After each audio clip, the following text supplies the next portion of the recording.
Hello everyone, मैं शशांक शर्मा। मैंने जून 2019 का CSIR नेट क्वालिफाई किया है, जिसमें मेरा सब्जेक्ट था केमिकल साइंस और मेरी रैंक 51 थी। तो इससे पहले मेरा जो BSc था, BSc मैंने गवर्नमेंट डिग्री कॉलेज ललितपुर से किया हुआ था, जो कि एफिलेटेड है बुंदेलखंड यूनिवर्सिटी झांसी से, और मेरा MSc बनारस हिंदू यूनिवर्सिटी वाराणसी से 2016 में हुआ था।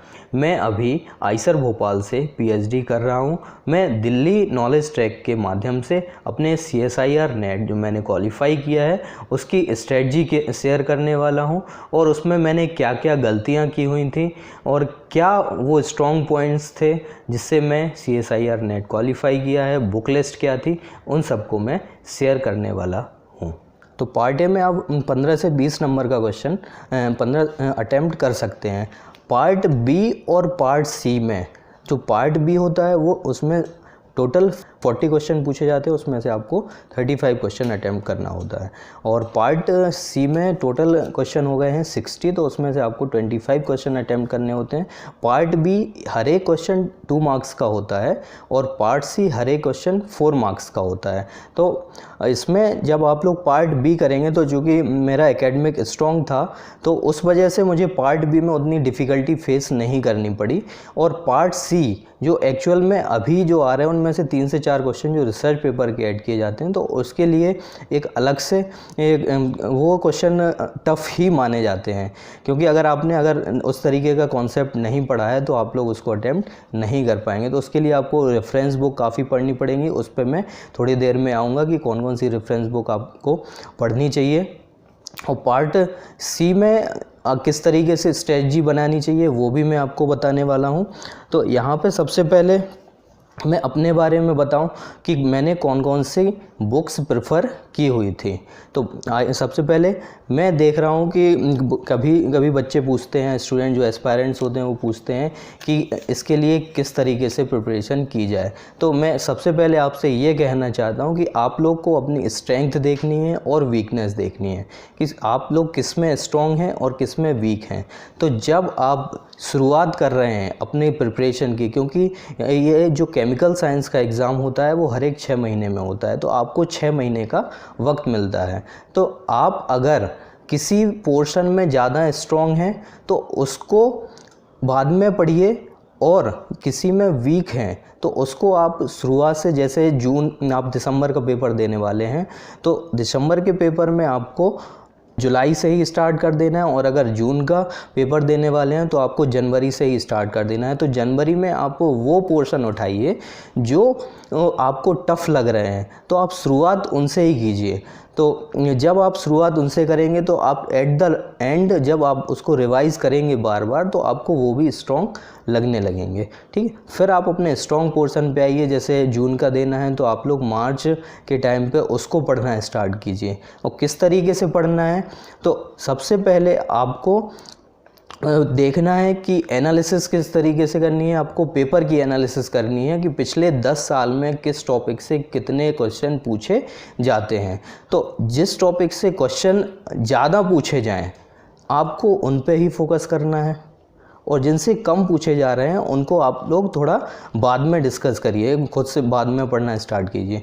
तो अगर आप फिज़िकल बैकग्राउंड के हैं, ऑर्गेनिक बैकग्राउंड के हैं, इनऑर्गेनिक बैकग्राउंड के हैं, तो आप तीनों को इक्वली वेटेज दीजिए, फिज़िकल, इनऑर्गेनिक और ऑर्गेनिक। लेकिन आप किन्हीं दो, फिज़िकल इनऑर्गेनिक या इनऑर्गेनिक ऑर्गेनिक या ऑर्गेनिक फिज़िकल से भी CSIR नेट केमिकल साइंस का पेपर क्वालिफाई कर सकते हैं। ठीक, तो यहाँ पे कोई 2 पोर्शन आप लोग ले सकते हैं, लेकिन मैं आपको पर्सनली रिकमेंड करूँगा कि आपको तीनों इक्वली पढ़ने हैं। तो मैं टॉपिक पे आता हूँ कि मेरा जो बैकग्राउंड था वो फिज़िकल केमिस्ट्री था। MSc मैंने फ़िज़िकल केमिस्ट्री में की हुई थी। तो मैं टॉपिक वाइज आ रहा हूँ कि आप लोगों को कौन कौन से टॉपिक तैयार करने हैं। सिर्फ आप, अगर मैंने जो एनालिसिस की हुई थी उसके अकॉर्डिंग ही मैं आपको सीरियल वाइज उन टॉपिक के नाम बताऊँगा, बुक रिकमेंड करूँगा। तो सबसे पहले मैं आता हूँ क्वांटम केमिस्ट्री पे। तो क्वांटम केमिस्ट्री के लिए मैकक्वेरी और RK Prasad the best book for quantum chemistry. मैंने आर के प्रसाद और मैक क्वेरी से पढ़ा हुआ था क्वांटम केमिस्ट्री। क्वांटम केमिस्ट्री में अब लगभग 16 से लेके 20 नंबर तक के क्वेश्चन पूछे जाते हैं फिजिकल केमिस्ट्री में। उसके बाद मैं आता हूँ केमिकल काइनेटिक्स पे। तो केमिकल काइनेटिक्स के लिए लैडलर की बुक काफ़ी अच्छी है, लैडलर है सर। उसके बाद सरफेस केमिस्ट्री, पॉलीमर, ये टॉपिक आप लोगों को सही से पढ़ने हैं। उसके बाद आप लोगों को इलेक्ट्रोकेमिस्ट्री पढ़ना है। इलेक्ट्रोकेमिस्ट्री के लिए पुरी शर्मा पठानिया और बार्डन फागनर सफिशिएंट है। अगर आप लोगों का बेसिक क्लियर नहीं है तो आप लोग पहले पुरी शर्मा पठानिया को ही प्रेफर करिए। थर्मोडायनेमिक्स के लिए आप लोग पुरी शर्मा पठानिया को प्रेफर कर सकते हैं और उसके बाद ग्लासस्टोन को भी प्रेफर कर सकते हैं। तो कौन कौन से टॉपिक हो गए हैं आप लोगों को? टॉपिक अगर फिज़िकल केमिस्ट्री के लिए स्ट्रॉन्ग करने हैं और जो नंबर ऑफ मार्क्स जिससे ज़्यादा आते हैं तो वो हो गया quantum chemistry, chemical kinetics, surface chemistry, polymer, electrochemistry, thermodynamics and group theory. Group theory के लिए मैंने के वीरा रेड्डी बुक प्रेफर की हुई थी। उसके बाद सॉलिड स्टेट के लिए आप लोग NCERT की बुक भी प्रेफर कर सकते हैं। तो सॉलिड स्टेट से 4 से 6 नंबर का क्वेश्चन और मैक्सिमम 8 मार्क्स के क्वेश्चन पूछे जाते हैं। उसके बाद मैं इनऑर्गेनिक केमिस्ट्री पे आता हूँ। तो इनऑर्गेनिक केमिस्ट्री के लिए जेम्स हुई की बुक, जेडली, हाउसक्राफ्ट बुक प्रेफर की हुई थी। ठीक है, तो अब इसमें भी टॉपिक्स हैं कि कौन कौन से टॉपिक्स हम लोगों को पढ़ना है। तो यहाँ पे भी मैंने टॉपिक वाइज किस तरीके से स्ट्रेटजी बनाई थी, कौन कौन सी बुक फॉलो की थी। तो मैंने कोऑर्डिनेशन केमिस्ट्री के लिए अजय कुमार बुक प्रेफर की हुई थी, बायो इनऑर्गेनिक के लिए अजय कुमार बुक प्रेफर की हुई थी और acid base and non aqua solvent के लिए भी अजय कुमार की बुक प्रेफर की हुई थी। अब आते हैं हम लोग इनऑर्गेनिक के ही ऑर्गेनोमेटेलिक केमिस्ट्री पे। तो ऑर्गेनोमेटेलिक केमिस्ट्री के लिए AJ Ilyas and BD Gupta, ये दोनों ऑथर सेम ही है एक ही बुक के। तो ऑर्गेनोमेटेलिक के लिए BD Gupta and AJ Ilyas की बुक मैंने प्रेफर की हुई थी। उसके बाद लेंथेनाइड एक्टिनाइड्स तो मैंने अपने BSc की बुक से ही प्रेफर किया था। तो लेंथेनाइड एक्टिनाइड इतना टफ टॉपिक नहीं है, तो आप लोग इनको भी कर सकते हैं। And then chemical bonding and main group element मैंने जेडली से पढ़ा हुआ था। एंड आप लोग हाउस क्राफ्ट से भी कुछ देख सकते हैं, जैसे OMC था तो BD गुप्ता के अलावा मैंने थोड़ा बहुत मिसलर एंड टार से भी देखा हुआ था और हाउस क्राफ्ट से मिसलर एंड टार से थोड़ा बहुत एसिड बेस भी देखा हुआ था। उसके बाद आते हैं ऑर्गेनिक केमिस्ट्री पे। तो ऑर्गेनिक केमिस्ट्री में the best book is Clayden and Carruthers and Jerry March भी आप लोग प्रेफर कर सकते हैं। सो क्लेडन से ही कुछ टॉपिक आपको देखने हैं। तो ऑर्गेनिक बैकग्राउंड वालों के लिए सजेशन मेरा ये है कि आप लोग named reaction, reagent, rearrangement, stereochemistry और पेरीसाइक्लिक केमिस्ट्री, फोटोकेमिस्ट्री आप लोग प्रेफर कर सकते हैं। ठीक, तो ये मेरी बुक लिस्ट थी, किस तरीके से मैंने इनको पढ़ा। तो इसमें भी आपको पढ़ने के लिए आप लोगों को पहले प्रीवियस ईयर के क्वेश्चन देखने हैं और उनसे रिलेटेड आपको जितने भी कॉन्सेप्ट हैं इन बुक से आप लोगों को प्रेफर करना है। अब बात आती है कि आपने इतनी सारी बुक्स पढ़ ली फिर भी आपका नेट क्वालिफाई नहीं हुआ। तो उसके लिए मैंने आपको पहले ही बताया था कि मैंने कोचिंग सेंटर खुद का खोल लिया था और उसके बाद मैं एक कॉलेज में as an guest lecturer appoint हुआ था। तो वहाँ पे क्या हुआ कि मैं थ्योरी पोर्शन तो मेरा स्ट्रॉन्ग होता गया, लेकिन जो न्यूमेरिकल पोर्शन होता है जो एक्चुअल में नेट में पूछा जाता है वो मेरा वीक होता जा रहा था। क्योंकि शुरुआत में मैं जब देता था 2016 में भी दिया था तो मैं 5 से 6 नंबर से रह गया था। उसके बाद मैं धीरे धीरे अपना एकेडमिक में इतना इन्वॉल्व हो गया कि मैंने अपने थ्योरी पोर्शन को स्ट्रॉन्ग करता गया, लेकिन जो न्यूमेरिकल एबिलिटी थी क्वेश्चन को सॉल्व करने की वो मेरी डाउन होती गई। और एक समय ऐसा आ गया 2018 आते आते मैंने जब पेपर दिया उस टाइम पे तो मेरे मार्क्स जो एक्चुअल कट ऑफ से करीब 20 से 22 नंबर दूर रह गया था। तब मुझे लगने लगा कि मुझे कोचिंग ज्वाइन करनी चाहिए। तो मैंने कोचिंग भी ज्वाइन की थी तो सिर्फ 4.5 महीने की ही ज्वाइन की थी, क्योंकि यहाँ पे क्वेश्चन ये भी आ जाता है कि बहुत लोग एस्पायरेंट ये पूछते हैं कि इतना ज़्यादा टाइम लग रहा है तो क्या कोचिंग प्रेफर करनी चाहिए। तो अगर आप लोगों को बहुत ज़्यादा टाइम हो रहा है, नेट क्वालिफाई नहीं हो रहा है, तो उसके लिए कम से कम एक बार कोचिंग ज्वाइन कर लीजिए, या जो स्टडी मटेरियल है किसी कोचिंग का वो आप लोग सिस्टमेटिक, क्योंकि उसमें जो रहता है ना वो सिस्टमेटिक रहता है, आप बिल्कुल फोकस्ड हो जाते हैं कि मुझे बस अब इतना ही पढ़ना है। तो फिर मैंने वो कोर्स लिया कोचिंग का, उसके ज्वाइन करा था, लेकिन मैं कुछ पोर्शन पढ़ने ही वहाँ पे जाता था जो मेरे वीक होते थे। बाकी मैंने जितना भी किया सेल्फ स्टडी से ही किया था, तो जितना भी किया वो सेल्फ स्टडी से किया। लेकिन जितने भी पोर्शन थे मैंने इस तरीके से पढ़े उनको कि मैंने अपना जितना भी था न्यूमेरिकल पोर्शन उसको मैंने स्ट्रॉन्ग बनाया, क्योंकि थ्योरी मुझे आती थी। तो न्यूमेरिकल पोर्शन मैंने, अब वो न्यूमेरिकल पोर्शन कैसे किए, तो वो प्रीवियस ईयर के क्वेश्चन देखे और उनसे रिलेटेड जितने भी थे वो मैं सॉल्व करता गया। तो अब बात आता है कि जॉब के साथ भी क्या नेट का एग्ज़ाम क्वालिफाई कर सकते हैं। तो जॉब के साथ अगर आप लोग नेट क्वालिफाई करना चाहते हैं तो आप लोगों को सबसे पहले किसी कोचिंग का स्टडी मटेरियल ले लेना है, क्योंकि उससे आप लोग फोकस्ड रहेंगे कि हमें इतना ही पढ़ना है। उसके बाद जो आपका वीकेंड होता है सैटरडे संडे, उसमें आप लोग उसको पढ़ सकते हैं, प्रीवियस ईयर के क्वेश्चन लगा सकते हैं। लेकिन मेरी जो पर्सनल सलाह ये है कि अगर आप जॉब में हैं, अगर गवर्नमेंट जॉब में है और आपका जो एम है वो पीएचडी है, कहीं असिस्टेंट प्रोफेसर बनना है, क्योंकि कई ऐसे मेरे साथ में पढ़ने वाले ऐसे भी हैं, उन्होंने मुझसे कहा कि यार मेरा इस जॉब में मन नहीं लग रहा, मैं सोच रहा हूँ कि नेट क्वालिफाई करके अपने पीएचडी कर लूँ और जहाँ भी मुझे अपना स्टेट यूनिवर्सिटी घर के पास मिल जाए वो ज़्यादा बेटर है। तो उनको भी मैंने ये सलाह दी हुई थी कि अगर आपको ये नहीं सही लग रहा है और आपको नेट करके पीएचडी करना है तो आप लोग 6 महीने का मेडिकल लगा दीजिए, और मेडिकल लगाने के बाद आप लोग कोचिंग ज्वाइन करके आराम से नेट क्वालिफाई कर सकते हैं। लेकिन इसमें किस तरीके से आपको करना है, अब मैं इस पॉइंट पे आता हूँ कि तो आप लोगों को पूरा प्रीवियस ईयर के क्वेश्चन सॉल्व करने हैं, कि कोई भी क्वेश्चन छोड़ना नहीं है। क्योंकि कभी कभी ऐसा होता है कि मान लो कोई क्वेश्चन छोड़ दिया है, उस रिलेटेड कॉन्सेप्ट आपने अगर नहीं पढ़ा हो सकता है वही क्वेश्चन एग्ज़ाम में आ जाए।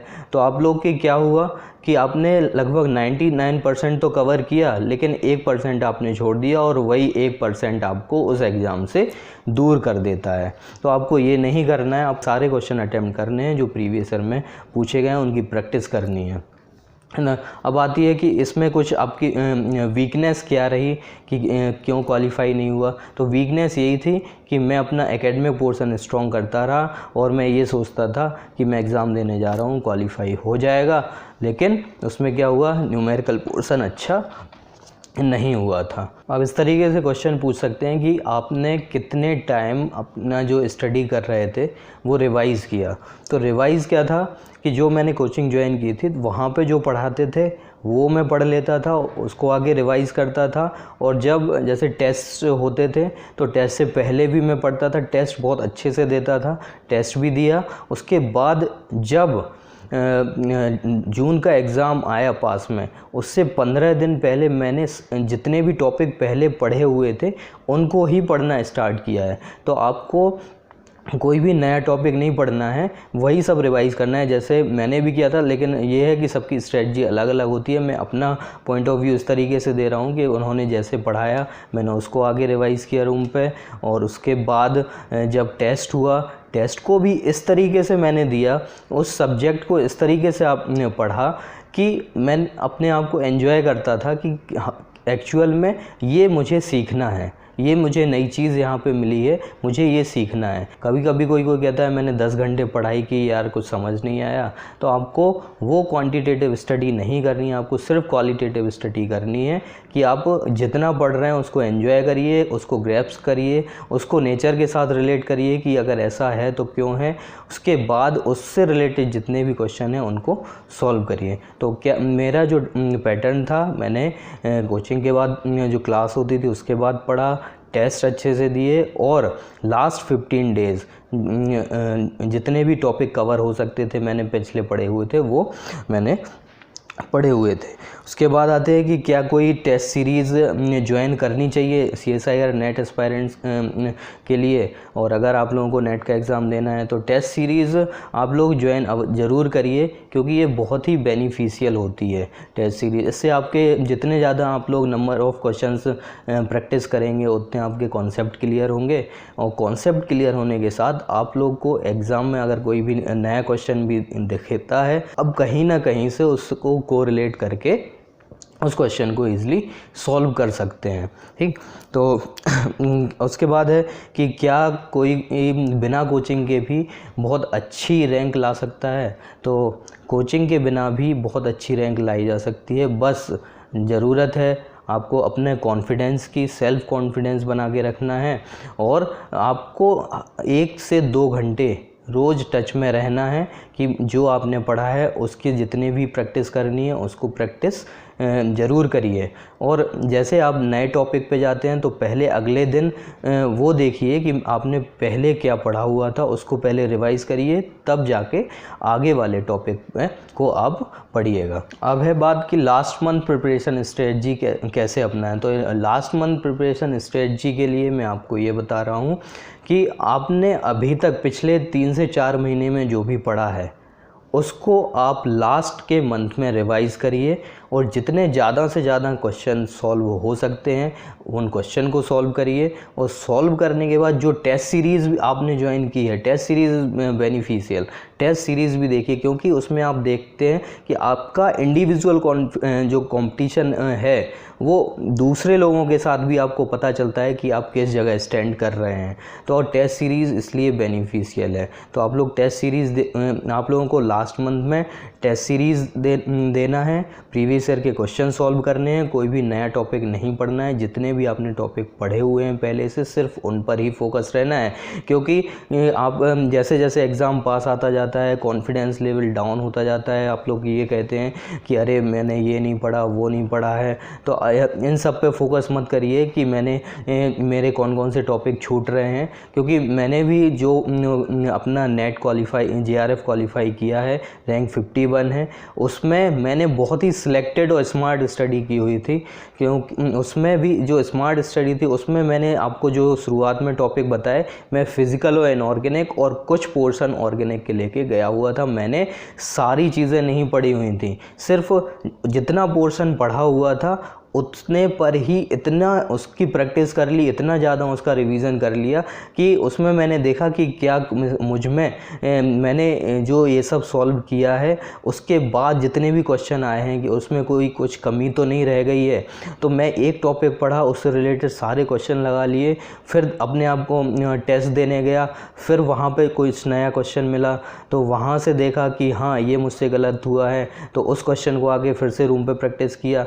तो यही चीज़ देखनी है आपको, सिर्फ अपना एक टॉपिक पढ़ रहे हैं तो उसको अच्छे से पढ़ना है, उसमें इतना पकड़ बना लेनी है कि कहीं से भी क्वेश्चन आ जाए वो गलत नहीं होना है। सेम ऐसे ही जो शुरुआत में मैंने टॉपिक्स बताए हुए थे उनको आप लोग एक कागज़ पे लिखिए, एनालिसिस करिए और उनको स्ट्रॉन्ग बनाने की कोशिश करिए। क्योंकि कई लोग ऐसे होते हैं कि उनको सारा का सारा वो ये कहते हैं बल्क में स्टडी कर ले रहे हैं तो वो ज़्यादा होगा। क्योंकि एग्ज़ाम के टाइम पे आप लोग बहुत ही नर्वस होते हैं और दूसरे लोगों की बातें भी सुनते हैं कि उसने ये कवर कर लिया है, मैंने ये पढ़ लिया है, ऐसे बोलते हैं बच्चे। तो आप लोगों का कॉन्फिडेंस डाउन होता है। आपको कॉन्फिडेंस डाउन नहीं करना है, आपको ये देखना है कि आपने जो टॉपिक पढ़े हुए हैं वो स्मार्टली पढ़े हुए हैं या नहीं पढ़े हुए हैं। तो स्मार्ट स्टडी करनी है, ये नहीं कि बल्क में पढ़ लिया और उसके बाद एग्ज़ाम देने गए, टेस्ट सीरीज़ देने गए तो सारी चीज़ें भूल गए। तो अब लास्ट हम लोग चलते हैं कि हम लोगों को पेपर किस तरीके से अटेम्प्ट करना है। जब आप लोग एग्ज़ाम हॉल में गए हैं तो पेपर किस तरीके से देखना है और किस तरीके से सॉल्व करना है।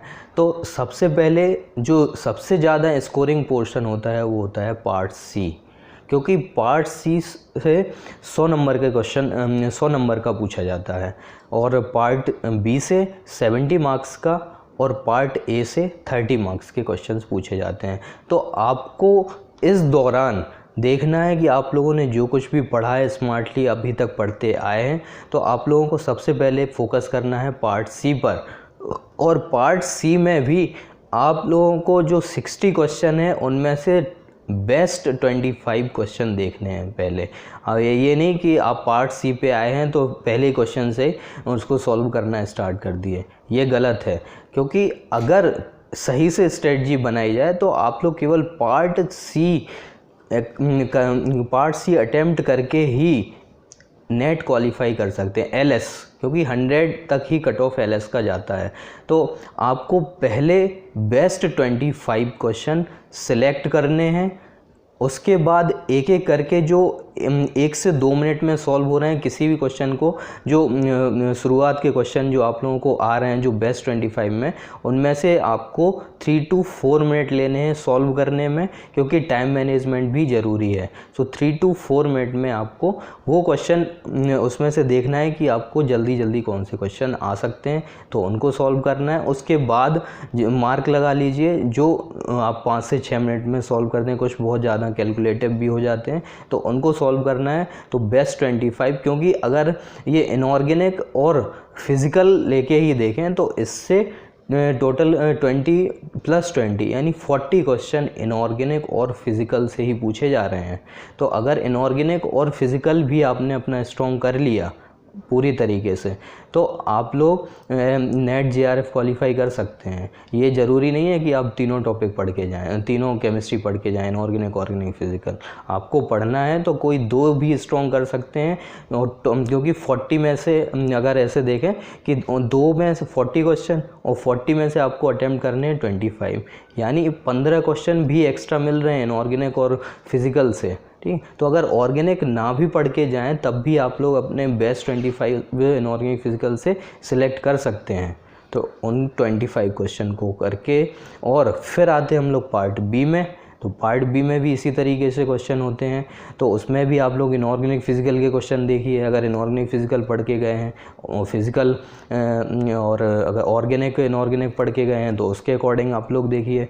तो इस कंडीशन में अगर आप लोगों ने 23 क्वेश्चन भी पार्ट सी से अटेम्प्ट किए हैं, तो मान लो 3 से 4 गलत भी हो जाते हैं उसमें, तब भी आप कट ऑफ के पास जा सकते हैं, क्योंकि पार्ट बी और पार्ट ए बचा हुआ है। पार्ट बी में भी आप लोग बेस्ट 35 सेलेक्ट करिए, लेकिन आपको बेस्ट 35 सेलेक्ट नहीं करने, आपको बेस्ट 30 सेलेक्ट करने हैं।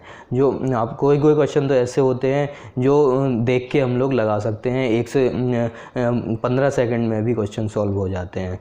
तो फिर पार्ट बी को देखना है पार्ट सी के बाद। फिर पार्ट ए के लिए आप लोगों को लास्ट का आधा घंटा देना है। उसमें मैक्सिमम क्वेश्चन आप लोग सॉल्व करने की कोशिश करिए आराम से। अगर आपने प्रैक्टिस की है तो उसको आप लोग 15 से 20 नंबर का आराम से सॉल्व कर सकते हैं। सो ओवरऑल स्ट्रेटजी पेपर की क्या रही? पार्ट सी पे सबसे पहले आपको फोकस करना है, बेस्ट 25 सेलेक्ट करने हैं। पार्ट बी में 35 अटैम्प्ट जो किए जाते हैं उनमें आपको बेस्ट 30 देखने हैं। और पार्ट ए में टोटल 15 क्वेश्चन अटैम्प्ट करने होते हैं, उनमें से भी आपको बेस्ट देखना है कि कौन कौन से क्वेश्चन आप लोग सॉल्व कर सकते हैं। और अगर आप लोगों ने प्रैक्टिस किया तो आराम से 15 से 20 नंबर का क्वेश्चन सॉल्व हो सकते हैं। सो इन सब के डिस्कशन के बाद अब बहुत लोग ऐसे भी कह सकते हैं कि इस 16 में क्वालिफाई किए, 19 में जाके अब 19 में मैं क्या कर रहा हूँ, तो वो मैं उस बात पे भी आऊँगा। तो आप लोगों का जब भी एमएससी हुआ है तो एमएससी के बाद आप लोग निरंतर नेट जेआरएफ के लिए अगर फोकस्ड हैं तो सिर्फ उस पर ही फोकस करिए। ये नहीं कि आप कोई अदर जॉब की तैयारी करने लगे, क्योंकि अगर कोई भी चीज़ आप डेडिकेट होके नहीं कर रहे हैं तो आप भूल जाइए कि आपको उसमें सफलता मिलती है, क्योंकि डेडिकेशन बहुत ही ज़रूरी है। डेडिकेशन के साथ साथ जो पढ़ रहे हैं उसको रिकॉल करना, उसको रिवाइज़ करना, ये सारी चीज़ें बहुत ज़्यादा मायने रखती हैं किसी भी एग्ज़ाम को क्वालिफाई करने के लिए। ठीक, तो एक्चुअली मैं जॉब में था इसीलिए मुझे इतना डिले हुआ। लेकिन अगर मैंने वो सब नहीं किया होता, जो मेरी मिस्टेक्स मैं मान सकता हूँ, लेकिन वो मिस्टेक नहीं है, वो एक एक्सपीरियंस मुझे गेन हुआ कि एकेडमिक्स में भी किस तरीके से क्या क्या चीज़ें होती हैं, वो एक एक्सपीरियंस था। तो ये मैं अपना फेल्योर नहीं कहूँगा, इसको मैं एक्सपीरियंस कहूँगा। तो आज जब मैं यहाँ पे आइसर भोपाल में पीएचडी करने आया हूँ, तो मैं कॉन्फिडेंस के साथ अपना लैब वर्क भी करता हूँ और साथ में जो क्लासेस वगैरह भी होती हैं उनको भी बहुत कॉन्फिडेंटली करता हूँ। और एक अपने चारों तरफ का एक जो ऑरा होता है, किस तरीके से आसपास के लोगों को जो अभी जस्ट ज्वाइन किए हैं मेरे साथ, तो उनको भी किस तरीके से हैंडल करना है, उनको किस तरीके से गैदर करना है, किस तरीके से मोटिवेट करना है, ये सारी चीज़ें मैंने सीखी हैं। क्योंकि कभी कभी ऐसे होते हैं कि सफलता मिले या ना मिले, हम लोगों को अवसर ढूंढते रहना चाहिए, क्योंकि अवसर अगर आप लोग ढूंढेंगे उससे कुछ ना कुछ आपको एक्सपीरियंस ज़रूर मिलेगा और आगे वो एक्सपीरियंस काम आएगा। क्योंकि ऐसे कहा भी गया है, success comes from experience and experience comes from bad experience. तो ये जो मुझे 3 साल का गैप था, उसमें कुछ मुझे अच्छे एक्सपीरियंस भी मिले, कुछ बैड एक्सपीरियंस भी मिले, उन सब से मैंने कुछ ना कुछ सीखा है। तो वो मेरी फेल्योर नहीं है, वो मेरा अनुभव है, उसमें मैं अपने आप को और स्ट्रॉन्ग बना पाया। तो धीरे धीरे अब उसमें भी कुछ ऐसे होते हैं कि बहुत ज़्यादा डिमोटिवेट हो जाते हैं, उनकी सोचते हैं इतने साल हो गए हैं, नहीं हो रहा है, कुछ नहीं हो रहा है। तो ये सब मत सोचिए, आप कुछ पार्ट टाइम करते रहिए, साथ में कोचिंग का स्टडी मटेरियल लेके तैयार करते रहिए। क्योंकि बहुत टफ़ होता है कभी कभी, जब आप एकेडमिक बहुत पहले हो चुका होता है और आपका नेट नहीं हो रहा है, तो डीमोटिवेट होते रहते हैं। क्योंकि ये लगता है कि मेरे साथ वाले यहाँ पहुँच गए हैं, बहुत अच्छी पोस्ट पर पहुँच रहे हैं, मैं अभी यहीं हूँ। तो आपको ये नहीं, आप अवसर ढूंढते रहिए और कहीं कोचिंग में पढ़ाइए और साथ साथ अपनी भी तैयारी करते रहिए। क्योंकि अवसर हमेशा इंसान को कुछ ना कुछ सिखाता ज़रूर है। तो एट लास्ट आप लोगों को हमें सेल्फ़ कॉन्फिडेंस रखना है और हार्ड वर्क करना है। क्योंकि एग्ज़ाम के जो लास्ट 15 to 20 डेज़ होते हैं वो बहुत ही ज़्यादा क्रूशियल होते हैं। उन 15 to 20 डेज़ में आपको अपना टाइम वेस्ट नहीं करना है, सही तरीके से टाइम मैनेज करना है और प्रीवियस ईयर के क्वेश्चन सॉल्व करने हैं, टेस्ट सीरीज़ देनी है और जितना भी ज़्यादा क्वेश्चन आपको नए नए क्वेश्चन सॉल्व करने का मौका मिले, उतने क्वेश्चन सॉल्व करिए जो आपने अभी तक पिछले महीनों में पढ़ा है।